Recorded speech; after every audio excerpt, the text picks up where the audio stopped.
everybody. Hi, Mary. Happy Thursday. I'm Pia from Stitches and Scraps, and it's been a heck of a week, hasn't it? So much going on. I feel for everyone in Ukraine, and it's so hard to even know what to do about it. Like just all the feelings.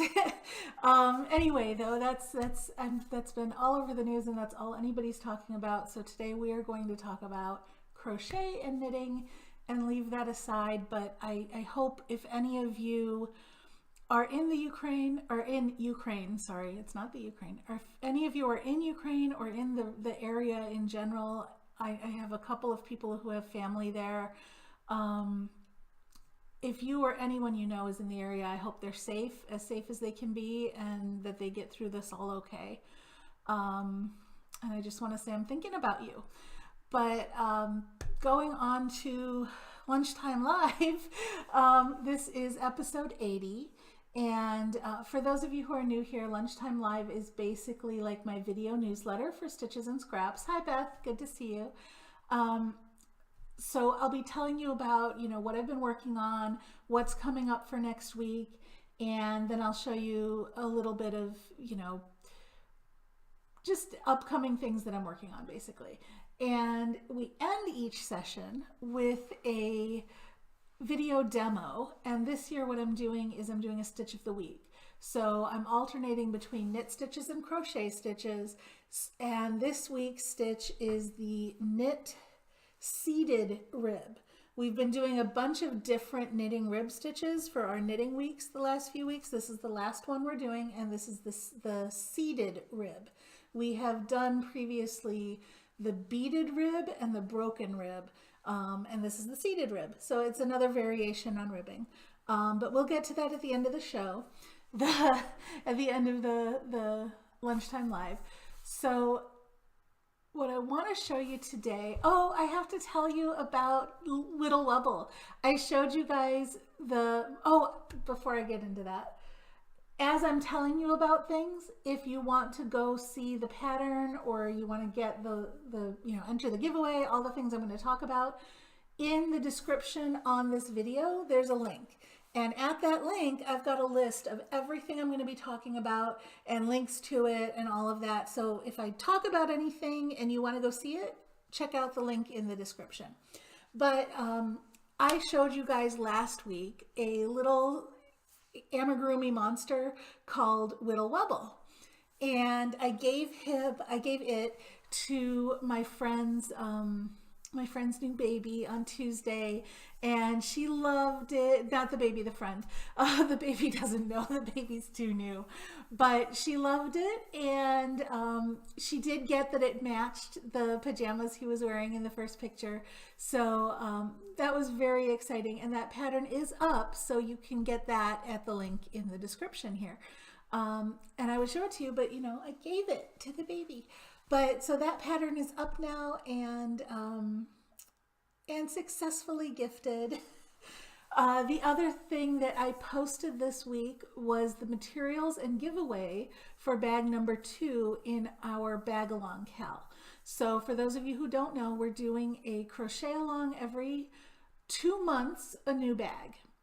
So it'll be 6 bags through the year, and we've just wrapped up bag number 1, and the giveaway just ended, and we have our winner, and the prize is on the way to her. And so the new giveaway, I just posted that this week. Make sure you go and enter. Again, link in the description on this video, and I'll show you the bag. I finished the bag yesterday.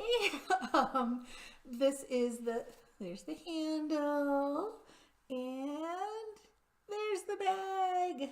So it is a Tapestry crochet project bag, and it's a small one because I'm using only small quantities of yarn. And I'll tell you what happened. I had originally thought I was going to make a bigger bag, but I wasn't paying attention when I ordered the yarn, and I ordered Brava Minis, which for some reason I thought were bigger, but they are not. They're 25. I'll tell you why I thought they were bigger. I had been using Lion Brand DIY yarn for the crochet along we did last year, and these skeins are 50 grams. Okay. The We Crochet Brava Minis are much cheaper. But for some reason, I thought they were the same size, and they are not. They're 25 grams. They're half the size. So it ends up being half the yardage, and so the bag is smaller than originally intended. But it's fabulous yarn to work with, and I love all the colors that they have. And We Crochet is sponsoring this entire bag along, so they sent me all the yarn for the bags, and I could have asked them for more. But by the time I realized that it was going to be less than I wanted, I know some people had already bought all their materials for the whole bag along. So I decided, you know what? It's nice to have small project bags as well. Sometimes you don't need the big giant project bag, right? And this one, I gotta show you. I have in here all the leftover bits of yarn, which I'll show you in a second. But I was carrying stuff downstairs, and one of the things I want to show you, I'm making something with this yarn, which is hand spun, and it's 600 yards or so. And I'm like, I wonder if that fits. And you know what? It fits in this project bag. You can't fit much else in with it, but I fit this whole project in this bag to carry it down. So it actually holds more than you might think.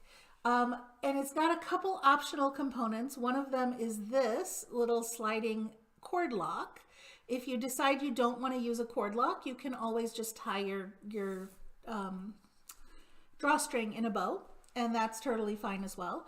But I wanted to get a cord lock, so I made that an optional item. But you can see it holds my whole project, 600 yards of yarn or so, with room for a hook and needles and stuff. So it's actually a decent size for most projects. It won't hold your blanket, but it's a good size for the smaller projects. And I wanted to show you, I've used 5 colors of yarn in this. There is, I don't remember all that. This one is Fairy Tale. The darker purple is Fairy Tale. The lighter one, I believe, is Lady Slipper. This one's Custard, Celestial, and Marina. Okay. I used every last scrap of Celestial and Marina in this. And the Marina Marine, most of it, I think it's Marina. Most of it was used in the handle. I used the last of the Marine. I just kept doing it until I ran out for the handle. As far as the other yarns, this is what's left of them. Here, I'll show you on this video.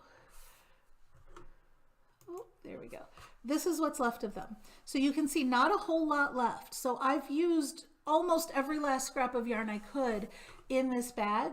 And the reason I'm telling you that is when you're buying the materials, and when you're doing your gauge swatch, if your gauge is a little too tight, no problem. Your bag will just be a tiny bit smaller. You'll be fine. If your gauge is too loose, when you get up here to the end of the dark blue, you're going to run out of yarn. So either order a little extra in both of the blue colors, or make sure your gauge is on track, like make sure you're doing that gauge swatch, because otherwise you'll run out of yarn. Worst case, if you run out of yarn, there is extra yellow left. You can switch from blue to yellow here a little bit early, and I'll have that in the pattern. So it'll be okay, but if you want to be sure, you might want to order a little extra of the blue yarns. So I was talking about optional components. I used the cord lock, and then the other thing I've used, and this I just cut out of a cardboard box because, you know, we all live on shipping these days, is a 6-inch circle. And the reason that I did this, I started seeing this in my grocery shopping bags, actually, that I use. They have plastic inserts that go in the bottom that keep them nice and rigid and stiff when you're holding heavy stuff. You can totally use the bag without it.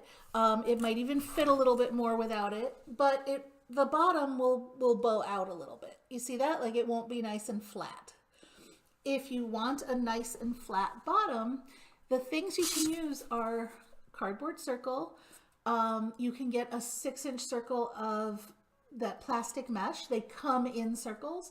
Or you can do a Tupperware lid if it's 6 inches, you know, or a piece of plastic cut off of something. Hi Kendra, good to see you.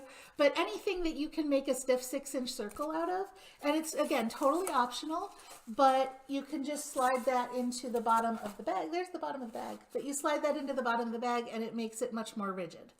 So that is the bag along for these 2 months. The pattern will be coming out in another 2 weeks or weeks, something like that. I think it's 2 weeks, but I'll have to check my calendar. And then obviously there'll be a couple tutorials. Both of the tutorials that I have going for this are for the tapestry crochet itself. So I'll do the tapestry crochet bottom as one tutorial, and then tapestry crochet around the bag itself as the second tutorial. I don't think anything else in the bag is complicated enough to need an actual tutorial to do. So, oh, Kendra's sick with the flu. I'm sorry, that sucks. There's no fun being sick. But it gives you time to crochet. There's gotta be a positive, right? Okay, so I showed you guys my fancy hand spun yarn earlier. I spun this, wow, back in 2019-ish, sometime before, maybe before, I don't know. It was right around the beginning of COVID. And it's a combination of 3 different yarns that I had, not yarns, fibers that I had. There's Falklands in here. There's some Gulf Coast native that I actually combed out myself and made little clouds and spun from that. And then there's some store-bought merino, I believe. But the gray is the merino. The gray is the merino. I have it up on Ravelry if you want more details about the spinning. But I called this one Clouded Glory because it's red, white, and blue blended with a little bit of natural, you know, a natural off-white and with the gray to make it kind of cloudy. And I love how it's working up. It's working up like this, so it's kind of like a very subtle muted red, white, and blue. I would tell you which pattern this is, but I have a challenge going on Instagram right now where I posted a picture of my work in progress, and I said, if you can tell me which pattern this is, I will send it to you for free. It's one of my patterns.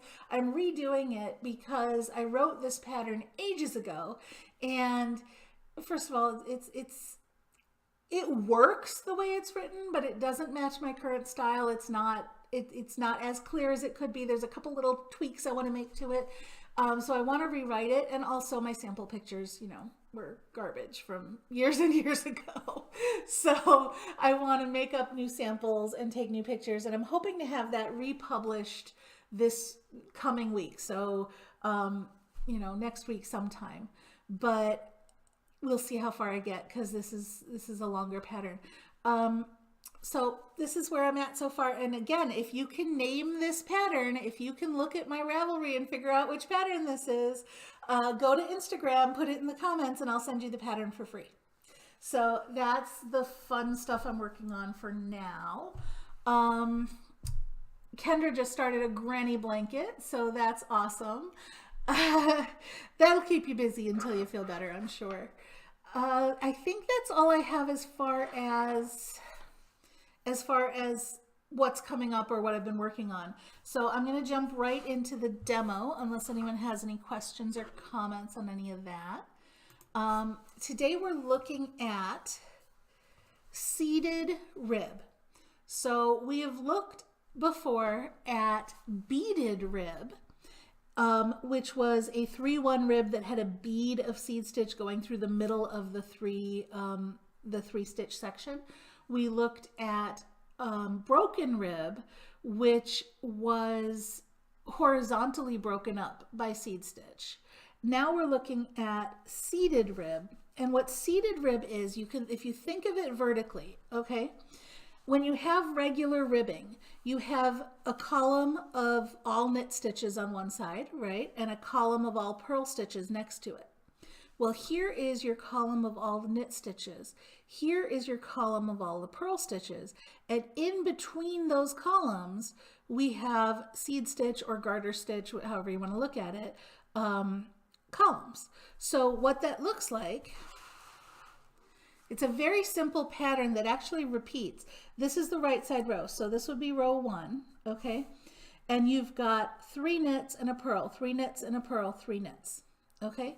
Row 2, you start with a purl and a knit, but then you get your repeat is 3 knits and a purl, 3 knits and a purl, and then knit, right? Because on the opposite side, this is a knit stitch on the wrong side. So the repeat is just knit 3, purl 1. That's it. Regardless of what side you're looking at, it's knit 3, purl 1. On the opposite side, it's offset by 1 stitch. And what that does, here is a column of seed stitch, okay? Here is a column of stockinette where you see the knits all on the front. So that's this one, okay? See, every stitch here is a knit. Here is another column of seed stitch that alternates. And then here is your column of reverse stockinette where you see the purl bumps on the front, okay? When you flip this over, look at what you'll see on the back, right? This on the back will be reverse stockinette. This on the front, on the back will be stockinette, and these will still be seed stitch. So it's actually a fully reversible ribbing that looks exactly the same on the back, okay? So it's pretty cool. And one thing that I like is if you use this stitch multiple, which is a multiple of 4 plus 3, then you, because here's 4, here's the same 4, right? And then here's 3 extra at the end. If you use that stitch multiple, you will end up with the seed stitch or garter stitch on the edge, which is perfect for a selvage. It gives you a nice, neat, clean edge.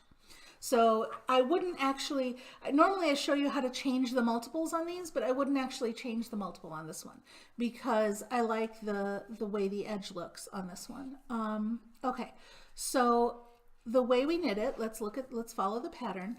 I've cast on 15, so that's 12 plus 3, which is a multiple of 4 plus 3. I'm going to knit 3.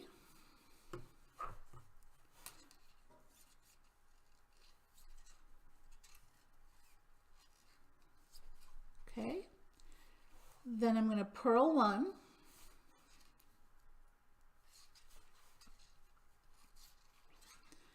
Then I'm going to knit 3.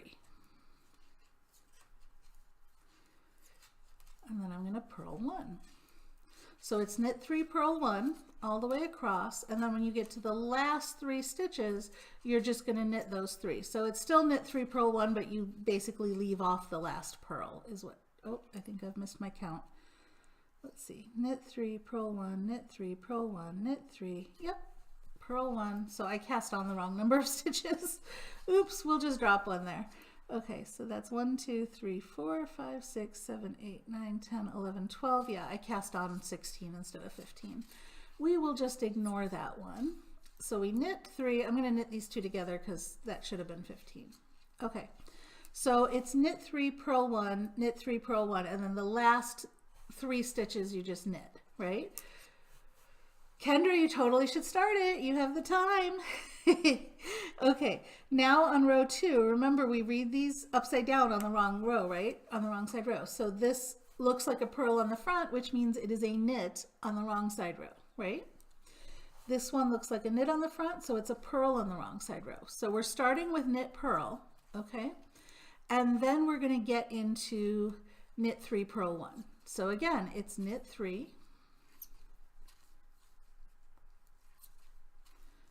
and purl 1. And starting with that knit and that purl, what that does is it offsets us by a couple of stitches so that we end up, basically it takes our four stitches and offsets it by 2 so that we end up staggered, and that's what gives us the pattern. So when we keep doing that, we end up with 1 stitch left over. There's my purl, and then that last stitch we're just going to knit. So if you were to take this square, knit 3, purl 1, right? And you just shift it over by 2 stitches, you get this, which is purl 1, knit 3, or yeah, purl 1, knit 3. So it's the same thing, just shifted over. And what you end up doing is you can see that the stitches that I knit, here are the 3 stitches that I knit, right? Here's my 3. One of them belongs to the seed stitch on this side. Then there's the one that's stockinette. You can see that's knit into a knit stitch. And then there's the one that belongs to the seed stitch on this side. Here we have the reverse stockinette, right? So there's our repeat, those 4. that is this 4 right here. Okay, when we switch, same thing again as row 1. It's just knit 3 and then purl 1. And you can always check that you're in the right place on the pattern. Like if you have a larger pattern, when you do your knit 3, that second knit should be in a column of all knit stitches. So here's 1, which is seed stitch, 2, which is in this column of all knit stitches, and 3, which is the seed stitch. So that way you'll always know you're in the right spot. When you do your purl stitch, it should always be in that column that's all purl stitches. No matter which side you're looking at, that's what it will look like to you when you're doing it. So that it's really easy to keep track, and it's also really easy to memorize because, I mean, it's knit 3, purl 1, right? I want to show you how to do it in the round, and I'm just going to show you that on paper. So I said the multiple here is 4, multiple of 4 plus 3, right? If you're doing it in the round, the multiple is just a multiple of 4. So we'll eliminate these 2 stitches here. We'll get rid of those, okay? And we'll eliminate this stitch here, get rid of that, okay? Now it is, well, actually, let's eliminate 3 stitches on the end. That's easier to read. We'll eliminate these 3 stitches on the end, okay? So now your first row is, or your first round is knit 3, purl 1, knit 3, purl 1, and you'll come back around, keep doing knit 3, purl 1 around, right? So that's just a multiple of 4. When you come on the wrong side row, you're going to offset it by 2 again, right? So, or sorry, you're not going to do the wrong side row because we're in the round. So when you come up here, you're going to purl 1, knit 1, purl 3, knit 1, purl 3, right? Because you come back around. So your repeat then becomes, on the right side row, knit 3, purl 1. On the wrong side row, it's purl 3, knit 1, okay? So it's different if you're going in, sorry, I'm messing things up. I didn't mean on the wrong side and right side. On the first round, it's knit 3, purl 1. And then because you're not turning and you don't have a wrong side row, on the second round, it becomes purl 3, knit 1 is your repeat. There, I think I said that clearly that time. Ignore what I said before. So in the round, your multiple is 4. So let's write that here. In the round, it's multiple of 4. Okay, round 1 has that repeat of knit 3, purl 1. Okay, round 2 starts with a knit 1, okay, sorry, a purl 1. Round 2 starts with a purl 1 and then a knit 1, okay, and then it becomes purl 3, knit 1 until you get to the end, comma, and then it's purl 2. So you still have this purl 3, it's just broken up because you've offset things by 2 stitches, okay? If you're working in rows, row 1, rows is a multiple of 4 plus 3, okay? So in rows, row 1 is knit 3, purl 1, okay? Row 2 is knit 1, purl 1, and then knit 3, purl 1 across, and then you end up with one last stitch that you need to knit. Okay, so that is the difference between working in rows and working in rounds. Okay, and this video will be up later if you want to see it. I also have this pattern written in the post at that link that you see in the description here. So is everybody clear on that? I know I was stumbling over myself a little bit when we changed to rounds and I was talking about right side and wrong side, and sometimes the words in my head don't make it out of my mouth. You know what I mean? But was all of that clear? Is everybody good on that? If you have any questions, pop them in the chat real quick. Kendra is going to go get a set of needles. Good, good. This is a nice, easy, relaxing pattern to work on too, so that'll be good.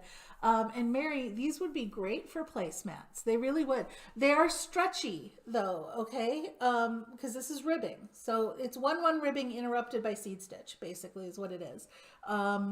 So it would work for placemats, but it's got this wrinkly texture to it that ribbing has. So it's got hills and valleys. You may find that stuff spills in it and all of that. This would be great for a cowl, or what else would I use this for? I would love this on the hem of a sweater, because it's not quite as tight as the 1-1 ribbing. It's more expanded. So it would be great for a looser ribbing.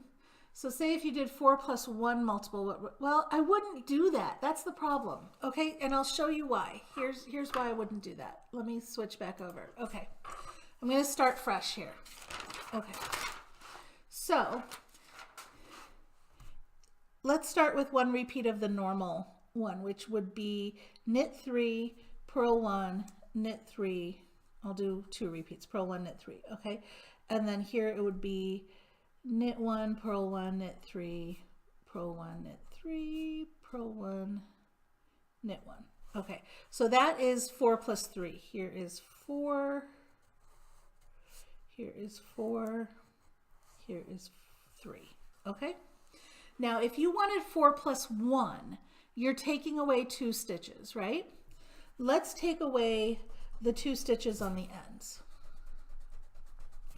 Okay, now you have 4 plus 1. I'm erasing that bottom line. The problem with this is you're starting and ending with a stockinette edge. And that's going to be a loosey-goosey kind of edge. You might want, if you're going to do that, I would do a selvage stitch, like a slip-one selvage kind of thing. But you're losing that pretty garter stitch edge that you would normally get with this stitch. And that's why I wouldn't do that.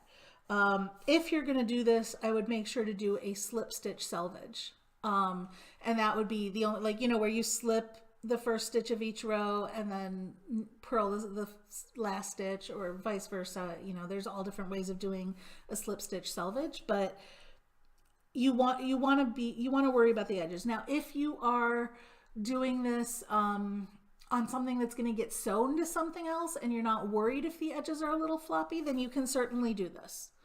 And it's just, that's all it is. You can actually even shift this over. Now let me see if I can do this without making a mistake. You can shift this over so that instead of starting with a knit 2 now, because remember we erased the first one, you could start with, if I shift it over by 2, you could start with a purl 1, okay?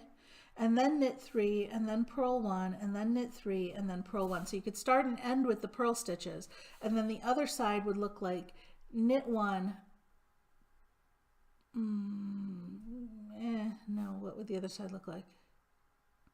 Well, I know you're going to have that, and then that. Okay. So the other side would then look like knit 2, purl 1, knit 3, purl 1, knit 2. So you could shift it so that it's offset also. So that's another option. But then you end up with the purls all on the edge as well. So you're still going to want to do something with the selvage. I would probably, if I was absolutely adamant on doing it, I would probably work 2 stitches of seed stitch, and I would do this. I would do this so that this ends up becoming a row of seed stitch as well. So on the wrong side row, I would still knit that first stitch instead of purling it, or sorry, purl that first stitch instead of knitting it. And that would give me that garter stitch edge. And that would be offset from this garter stitch edge. So I would just have like 2 seed stitches at the end. So that's another option as well. Does that make sense? Okay, so say if I did multiple of 4, then 1 selvage on each side, would that work? Well, that's what this, oh, so multiple of 4 plus 2. No, because, well, it would, but now you've got now you've got an odd number, and it's, or sorry, an even number, and so you don't have, the sides don't work the same. So now you've got this.